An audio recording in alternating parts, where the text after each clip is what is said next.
Shalom, selamat malam Bapak Ibu yang dikasihi Tuhan. Malam hari ini kita akan sama-sama membahas kebenaran firman Tuhan di dalam program My Way. Satu program renungan singkat yang akan memberkati kehidupan kita malam hari ini.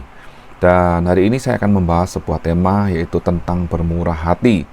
Dan kita langsung belajar dari kisah yang tertulis di Alkitab, bagaimana contoh dan bentuk kemurahan hati tersebut. Dan kisah ini adalah kisah yang disampaikan oleh Tuhan Yesus untuk menjawab pertanyaan dari ahli-ahli Taurat yang sedang mencoba Yesus, yang bertanya, siapakah sesamaku manusia? Karena pada saat itu Yesus sedang menunjukkan hukum yang utama dan terutama, dan hukum yang kedua, yaitu kasihlah Tuhan Allahmu dengan segenap hatimu, dengan segenap jiwamu, dengan segenap kekuatanmu, dan segenap akal budimu, dan kasihlah manusia, sesamamu manusia itu seperti dirimu sendiri. Dan untuk memperjelas hal ini, Yesus menceritakan sebuah kisah tentang sesama manusia. Di sini kita akan melihat salah satu bentuk kemurahan hati yang Tuhan inginkan untuk kita juga lakukan di dalam kehidupan kita sebagai manusia di bumi. Nah, kisah orang Samar yang murah hati ini, yang baik hati ini, ada di dalam Lukas 10 ayat 25 sampai 37. Tetapi malam hari ini kita akan baca dalam ayat yang ke-30 sampai ayat yang ke-37 saja. Jawab Yesus, adalah seorang yang turun dari Yerusalem ke Yeriko. Ia jatuh ke tangan penyamun-penyamun yang bukan saja merampoknya habis-habisan, tetapi yang juga memukulnya, dan yang sesudah itu pergi meninggalkannya setengah mati. Kebetulan ada seorang imam turun melalui jalan itu. Ia melihat orang itu, tetapi ia melewatinya dari seberang jalan. Demikian juga seorang Lewi datang ke tempat itu. Ketika ia melihat orang itu, ia melewatinya dari seberang jalan. Lalu datang seorang Samaria yang sedang dalam perjalanan ke tempat itu. Dan ketika ia melihat orang itu, tergeraklah hatinya oleh belas kasihan. Ia pergi kepadanya lalu membalut luka-lukanya. Sesudah ia menyiraminya dengan minyak dan anggur. Kemudian ia menaikkan orang itu ke atas keledai tunggangannya sendiri, lalu membawanya ke tempat penginapan dan merawatnya. Keesokan harinya ia menyerahkan 2 dinar kepada pemilik penginapan itu. Katanya, rawatlah dia, dan jika kau belanjakan lebih dari ini, aku akan menggantinya waktu aku kembali. Siapakah di antara ketiga orang ini menurut pendapatmu adalah sesama manusia dari orang yang jatuh ke tangan penyamun itu? Jawab orang itu, orang yang telah menunjukkan belas kasihan kepadanya. Kata Yesus kepadanya, pergilah dan perbuatlah demikian. Kemurahan hati harus selalu nyata di dalam kehidupan setiap orang Kristen.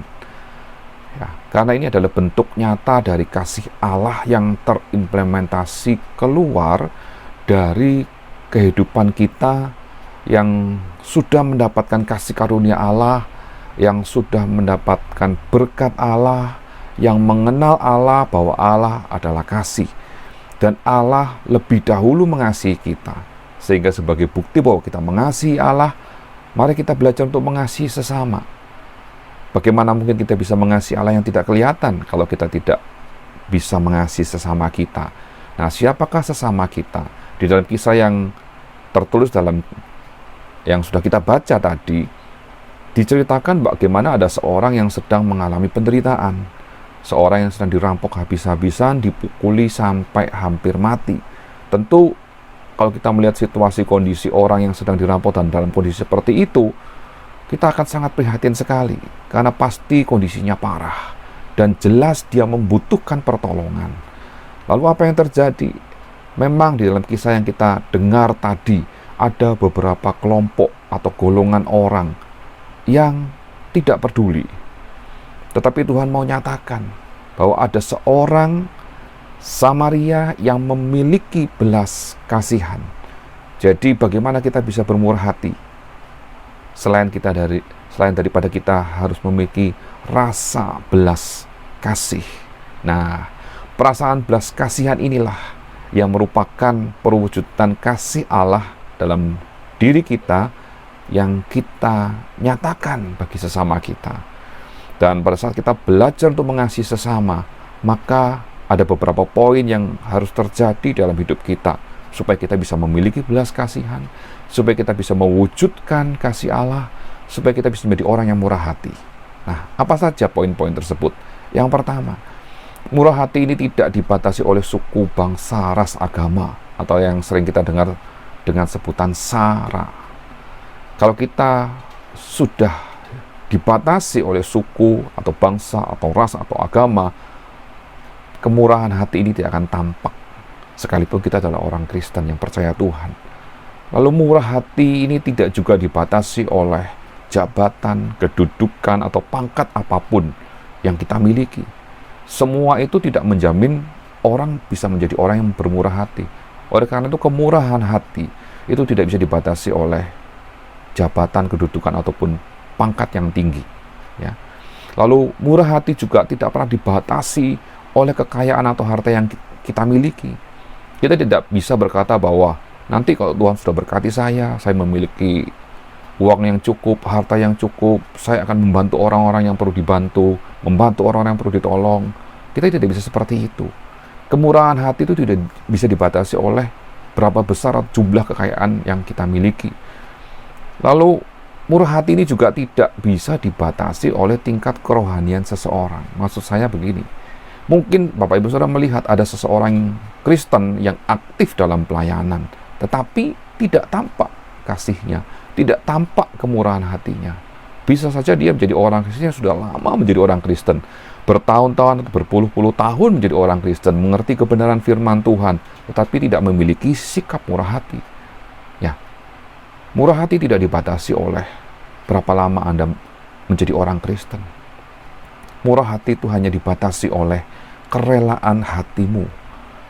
Apakah engkau memiliki belas kasihan atau tidak? Saat ada perasaan belas kasihan yang timbul sebagai gerakan dorongan dari Roh Kudus untuk Anda bermurah hati, kepilihan atau keputusan kembali kepada kita semua. Apakah kita mau atau tidak untuk menolong atau bermurah hati? Sehingga pada saat kita menyadari bahwa murah hati adalah salah satu perwujudan dari kasih Allah, maka kita akan belajar kalau kita mengasihi Tuhan, maka kita juga harus memiliki kasih kepada sesama. Dan kasih itu akan ada di dalam diri kita, di mana kita tahu bahwa Allah itu adalah kasih. Kalau Allah ada dalam diri kita, maka kita bisa menyatakan kasih itu kepada sesama. Seperti yang tertulis dalam 1 Korintus 3 ayat 14. Kasih itu sabar, kasih itu murah hati. Jadi jelas, kalau kita adalah anak-anak Tuhan, Allah ada dalam diri kita, maka kita akan memiliki kasih. Karena kasih itu murah hati. Jadi akan selalu ada kemurahan hati dalam hidup kita. Ada sebuah lirik lagu pujian yang mengatakan, ajarilah kami bahasa cintamu, agar kami dekat kepadamu. Ya, semakin kita dekat dengan Tuhan, berarti kita akan menjadi orang-orang yang semakin bermurah hati. Dan malam hari ini, firman kebenaran yang saya sampaikan mengajak kita semua untuk kita memiliki kemurahan hati sebagai bentuk perwujudan dari kasih Allah dalam hidup kita. Puji Tuhan, itulah berkat renungan firman Tuhan buat kita malam hari ini. Selamat malam, selamat beristirahat. Tuhan Yesus memberkati kita semua. Amin.